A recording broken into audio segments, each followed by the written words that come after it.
আসসালামু আলাইকুম রহমতুল্লাহি ওয়া বারাকাতুহু। আজকে মহান রব্বুল আলামিন আজকের এই কর্মশালায়, প্রশিক্ষণ কর্মশালায় আমাদের সকলকে সুস্থ শরীরে এখানে উপস্থিত হওয়ার তৌফিক দান করেছেন।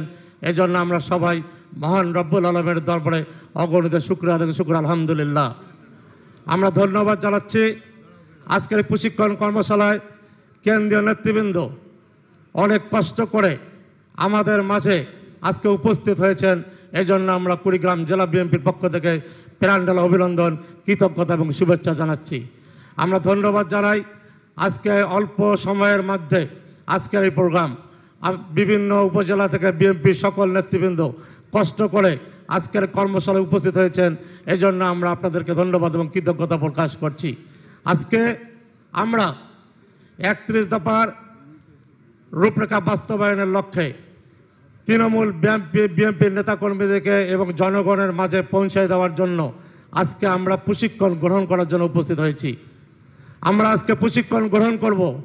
সেই প্রশিক্ষণ গ্রহণ করে আমরা পরবর্তীতে জনগণের মাঝে এবং তৃণমূল নেতাকর্মীদের মাঝে পৌঁছায় দেব। আপনারা জানেন ভারপ্রাপ্ত চেয়ারম্যান, আমাদের দলের ভারপ্রাপ্ত চেয়ারম্যান বিভিন্ন ফ্যাসিস্ট বিরোধী সমস্ত রাজনৈতিক দলের নেতাকর্মীদের সঙ্গে মতামতের ভিত্তিতে বাংলাদেশের রাষ্ট্র কাঠামো মেরামতের জন্য 31 দফা প্রেরণ করেছিলেন। আমরা মনে করি বিগত ফ্যাসিস্ট সরকার বাংলাদেশের যে অবস্থা তৈরি করেছে, সেই অবস্থা থেকে বাংলাদেশের মানুষকে বাঁচাতে হলে 31 দফা বাস্তবায়নের কোনো বিকল্প নেই। 31 দফা বাস্তবায়ন করতে হলে আমাদেরকে কি করতে হবে? অবশ্যই আগামী নির্বাচনে বাংলাদেশের মানুষের মন জয় করে বিএনপিকে ক্ষমতায় যেতে হবে।